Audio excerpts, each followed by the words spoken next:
Hello friends, welcome to our channel. और आज हम बात करने वाले हैं computer age management services limited यानी कि कैम्स के बारे में, जिसकी लेटेस्ट क्लोजिंग हुई है 2553.85 पे। इस वीडियो में हम कवर करने वाले इसके फाइनेंशियल्स, फंडामेंटल और इससे रिलेटेड लेटेस्ट न्यूज़ के बारे में। तो वीडियो को शुरुआत से लेके एंडिंग तक जरूर देखिएगा और अगर हमारे चैनल पे फर्स्ट टाइम है तो चैनल को सब्सक्राइब करके बेल आइकन दबाना मत भूलिएगा।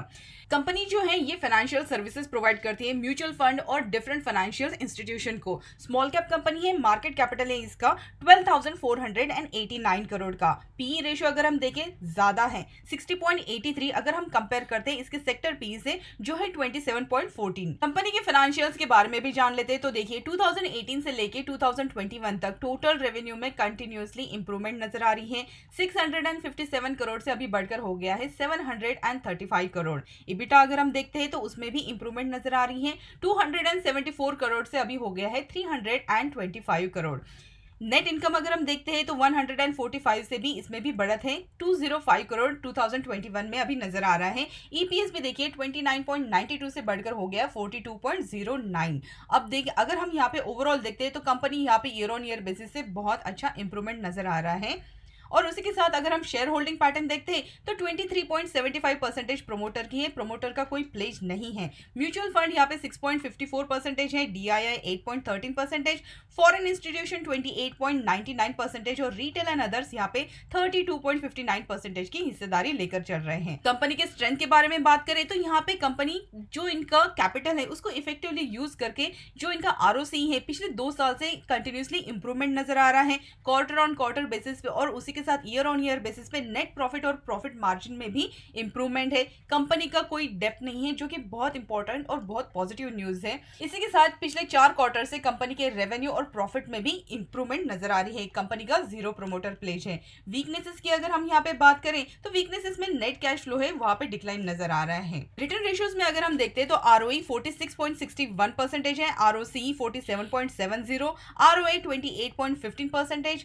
ग्रोथ रेशियोज अगर हम यहाँ पे देखते हैं तो यहाँ पे सीएजीआर पिछले 3 साल का 16.99 हो गया है। इसमें थोड़ी घटत हुई है पिछले साल के कंपैरिजन में, जबकि रिटर्न रेशियोज अगर हम देखते हैं तो यहाँ पे पिछले साल के कंपैरिजन में रिटर्न रेशियोज में बहुत अच्छी इंप्रूवमेंट नजर आ रही है। कंपनी के बारे में भी जान लेते हैं तो देखिए कंपनी जो है म्यूचुअल फंड ट्रांसफर एजेंसी है जो कि डिफरेंट टाइप ऑफ सर्विसेज यहाँ पे प्रोवाइड करती है, जिसमें आते हैं इन्वेस्टर सर्विसेज, डिस्ट्रीब्यूटर सर्विसेज और एएमसी सर्विसेज भी, जो कि यहाँ पे डिफरेंट म्यूचुअल फंड और जो फाइनेंशियल इंस्टीट्यूशन है उनको ये सर्विस प्रोवाइड करती है। इंडिया की लार्जेस्ट आरटीए यानी कि register and transfer agent of mutual fund है जो कि रिप्रेजेंट करती है 22 ट्रिलियन की वर्थ, और यहाँ पे 69.4% का म्यूचुअल फंड का एग्रीगेट मार्केट शेयर है कंपनी का।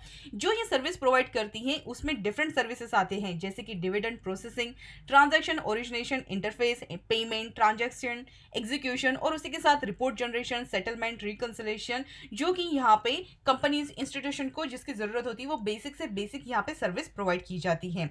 रेवेन्यू मॉडल्स के बारे में अगर हम बात करें तो जिस तरीके की यहाँ पे सर्विसेज प्रोवाइड करती है डिफरेंट फंड्स में, जैसे कि equity funds, hybrid funds, debt, liquid और अदर्स, यहाँ पे चार्जेस भी ये अप्लाई करती हैं जो कि यहाँ पे आपके सामने हैं, और इसी के चलते हुए इनका रेवेन्यू भी जनरेट होता है। ज्योग्राफिकल प्रेजेंस में अगर हम देखें तो 272 सर्विस सेंटर है, पैन इंडिया फिजिकल नेटवर्किंग है इनकी, डिफरेंट 25 स्टेट्स में ये कंपनी के जो सेंटर्स अवेलेबल हैं। क्लाइंट्स की अगर हम बात करें तो यहाँ पे टॉप 10 लार्जेस्ट क्लाइंट आते हैं। क्लाइंट की अगर हम बात करें तो कंपनी जो है टॉप 5 म्यूचुअल फंड और 10 of other 15 largest mutual funds को यहाँ पे सर्विस प्रोवाइड करती है। इनका एक्सपीरियंस भी बहुत ज्यादा यानी कि 18 ईयर्स का एवरेज रिलेशनशिप है इनके 10 लार्जेस्ट क्लाइंट के साथ। और अगर हम क्लाइंट लिस्ट देखें तो उसमें दिग्गज ही यहाँ पे दिखाई देंगे जैसे कि HDFC asset management company, ICICI prudential AMC, Aditya Birla capital, SBI fund management, Kotak Mahindra etcetera. Company का डिजिटल फुटप्रिंट भी है। तो देखिए अगर हम कैम्स की वेबसाइट के बारे में बात करें तो यहाँ पे मंथली बेसिस पे 21 लाख विजिटर आते हैं ऑन एन एवरेज, यहाँ पे इन्होंने फाइनेंशियल ईयर के हिसाब से दिया है। और यहाँ पे जो इनका इन्वेस्टर ऐप है यहाँ पे 1 लाख नए इन्वेस्टर ऐड होते हैं हर मंथ, और उसी के साथ 1 करोड़ लॉगिन हुए हैं इनके सितंबर में, जो यहाँ पे इसको most investor preferred app for mutual fund transaction बनाती है। जब कंपनी का आईपीओ लॉन्च हुआ था तो इस आईपीओ के चलते हुए कंपनी ने 2244 करोड़ यहाँ पे रेज किए थे, और ये जो आईपीओ था ये सब्सक्राइब हुआ था 46.89 टाइम्स। तो ओवरऑल अगर हम यहाँ पे कंपनी के बारे में देखें तो कंपनी के जो फंडामेंटल्स, फाइनेंशियल्स दोनों बढ़िया नजर आते हैं। अगर हम फ्यूचर के हिसाब से देखें तो देखिए हर कोई यहाँ पे इन्वेस्टमेंट करने में इंटरेस्टेड है, और जिस तरीके से यहाँ पे शेयर मार्केट में डीमैट अकाउंट ओपन हो रहे हैं, हर किसी को सेविंग्स करनी है, हर किसी को ट्रेडिंग करनी है, और जिस तरीके की सर्विसेज यहाँ पे कंपनीज को, म्यूचुअल फंड जो फाइनेंशियल इंस्टीट्यूशन है उनको चाहिए होते हैं, ये सारी सर्विसेज ये कंपनी जो प्रोवाइड करती है। मतलब फ्यूचर के हिसाब से भी अगर हम देखें तो कंपनी का फ्यूचर ग्रोथ बहुत अच्छा है और इंटैक्ट रहेगा। अब हम बात करते हैं लेटेस्ट न्यूज के बारे में। तो देखिए 28 मार्च की न्यूज है, जहां पे इन्होंने बताया कि अमेरिकन इन्वेस्टमेंट एडवाइजर ने पिक किया है स्टेक 19 कंपनीज में, और जिसमें से एक है कैम्स भी। तो देखिए अमेरिकन मतलब जो फॉरेन इंस्टीट्यूशन है उनको भी ये कंपनी में इंटरेस्ट है, तो इसके चलते हुए यहाँ पे स्टॉक में भी बहुत अच्छी खरीदारी नजर आ रही है। सेकंड जो न्यूज है वो है 23 मार्च की, जहां पे उन्होंने बताया इनकी जो सब्सिडरी है उन्होंने पॉलिसी होल्डर ट्रेसेबिलिटी सोल्यूशन यहाँ पे निकाला है, जिसके चलते हुए कैम्स में बहुत अच्छे गेन हमें दिखाई दिए हैं। अब ये इन्होंने जो सोल्यूशन निकाला है, जैसे पॉलिसी होल्डर तो पॉलिसी तो ले लेते हैं, लेकिन फिर उनका जो कॉन्टैक्ट डिटेल है वो कहीं तो भी रिट्रेस नहीं हो पाता है। लेकिन अभी जो इनकी नई सब्सिडरी है कैम्स REP, इन्होंने यहाँ पे पॉलिसी होल्डर ट्रेसेबिलिटी सोल्यूशन निकाला है इंश्योरेंस मार्केट के लिए, जिसके चलते हुए ये आसानी से जो इनके पॉलिसी होल्डर हैं उनके कांटेक्ट कर पाएंगे, और यहाँ पे उनके जो कांटेक्ट डिटेल्स हैं यहाँ पे रिकॉर्ड रहेगा। थर्ड जो न्यूज है वो है 18 मार्च की, जहाँ पे कैम्स ने लॉन्च किया है central record keeping agency under NPS यानी कि नेशनल पेंशन सर्विसेज।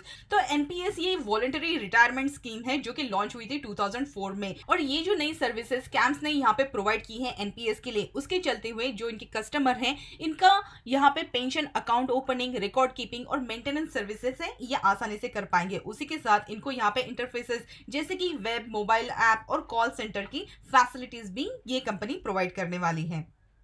तो कंपनी जो है डिफरेंट तरीके से यहाँ पे ग्रो होते हुए नजर आ रही है। डिजिटलाइजेशन है और उसी के साथ डिफरेंट यहाँ पे सर्विसेज भी लॉन्च कर रही हैं। फॉरेन इंस्टीट्यूशन को भी यहाँ पे इस कंपनी में इंटरेस्ट नजर आ रहा है, तो ये सारी पॉजिटिव चीजें हैं कैम्स के लिए। अब हम बात करते हैं इसके टेक्निकल चार्ट के बारे में। तो यहाँ पे इसका डेली चार्ट मैंने ओपन किया है, तो देखिए इसने जो यहाँ पे हाई लगाए थे वो थे 4000 के आसपास, और वहां से यहाँ पे भारी गिरावट हमें दिखाई दी, और यहाँ पे जो लो है वो है 2298। मतलब ओवरऑल अगर हम राउंड फिगर ले तो 2300 के आसपास इसने लो लगाए थे। अब अगर हम यहाँ पे कैंडलस्टिक पैटर्न देखते हैं तो इसने एक मॉर्निंग स्टार पैटर्न बनाया, और उसके बाद यहाँ पे जो रेंज बाउंड यहाँ पे ट्रेडिंग चल रही है, जो स्टॉक है एक रेंज में फंसा हुआ हमें नजर आ रहा है, जिसके लेवल यहाँ पे है 2580 और नीचे के लेवल है 2300। तो हमारा यहाँ पे सपोर्ट है 2300 का, जो कि 2 बार यहाँ पे टेस्ट हुआ है, और इसने डबल बॉटम फॉर्मेशन करते हुए रेजिस्टेंस जो है ये 2585 का नजर आ रहा है। अब देखिए यहाँ पे ये जो ट्रेंड लाइन मैंने ड्रॉ की है ये कंसिस्टेंटली यहाँ पे रेजिस्टेंस का काम कर रही थी। जितने बार स्टॉक यहाँ पे ऊपर की तरफ जा रहा था वहां से नीचे गिरावट ही नजर आ रही थी, लेकिन इसने रिसेंटली यहाँ पे एक ब्रेकआउट दिया रेजिस्टेंस का, और उसके बाद यहाँ पे जो स्टॉक है कंसोलिडेशन में गया है। अभी भी हम लोग यहाँ पे रेजिस्टेंस के नीचे ही ट्रेड कर रहे हैं, लेकिन जो लास्ट सेशन में यहाँ पे ग्रीन कैंडल नजर आई है, और यहाँ पे जो हमारा इमीडिएट सपोर्ट है वो है 2495 का, ये सपोर्ट अभी भी टूटा नहीं है, और उसी के साथ ये जो रेजिस्टेंस ट्रेंड लाइन है अब ये काम कर रही है हमारे लिए सपोर्ट का। तो यहां से हमारे लिए इमीडिएट सपोर्ट जो है वो रहेगा 2495 का। तो जैसे ही हमारे लिए ये जो रेजिस्टेंस ट्रेंड लाइन है, क्योंकि यहाँ पे ये पहले सपोर्ट का काम कर रही थी और सपोर्ट जैसे ही ब्रेक हुआ उसके बाद नीचे के भी लेवल्स दिखाई दिए, तो अभी ये जो हमारी रेजिस्टेंस ट्रेंड लाइन है जिसका जब ब्रेकआउट हो जाएगा तो उसके बाद हमारे लिए इमीडिएट जो टारगेट है वो रहेगा 2800 का, क्योंकि देखिए इसके बाद हमारे लिए 200 मूविंग एवरेज का भी यहाँ पे रेजिस्टेंस है। तो यहाँ से 2800 से लेके 2900 के भी हमें लेवल यहाँ पे दिखाई दे सकते हैं। अगर ये स्टॉक यहाँ पे 200 मूविंग एवरेज जो है इसको भी अगर सस्टेन करता है तो उसके बाद इसमें 3200 के भी हमें टारगेट दिखाई दे सकते हैं, क्योंकि नेक्स्ट जो हमारे लिए हर्डल है वो है 3200 का। तो अगर आपने इस कंपनी में यहाँ पे इन्वेस्ट करके रखा है तो अभी के लिए तो होल्ड की राय रहेगी। हमारे लिए जो हमारा सपोर्ट और स्टॉप लॉस है वो रहेगा 2300 के आसपास। जब तक ये स्टॉक इसके ऊपर ट्रेड कर रहा है, यहाँ से जो अप ट्रेंड है वो कंटिन्यू रहेगा। जिस तरीके की इसने बहुत लंबी रैली दिखाई दी थी इसके आईपीओ के लॉन्च के बाद,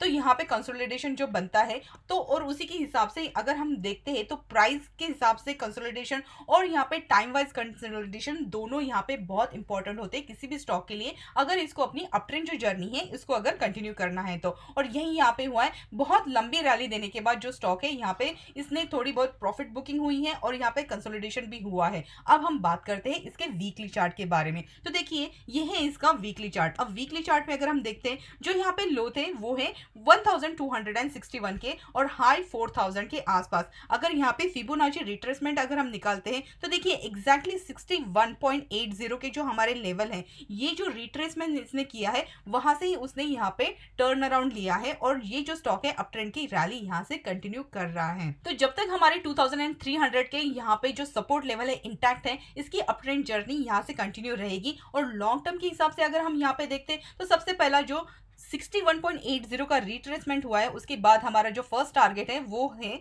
2668 और अगर ये यहाँ पे सस्टेन करता है तो उसके बाद 3000। अब अगर हम यहाँ पे इंडिकेटर्स की बात करें वीकली बेसिस पे तो देखिए यहाँ पे जो MACD है उसका बुलिश क्रॉसओवर होने का यहाँ पे तैयारी हो रही है। अभी इसका बुलिश क्रॉसओवर हुआ नहीं है वीकली चार्ट पे। जैसे ही यहाँ पे इसका बुलिश क्रॉसओवर हो जाएगा तो उसके बाद ये जो अप ट्रेंड रैली है यहाँ से कंटिन्यू होते हुए हमें बड़े टारगेट भी दिखा सकती है।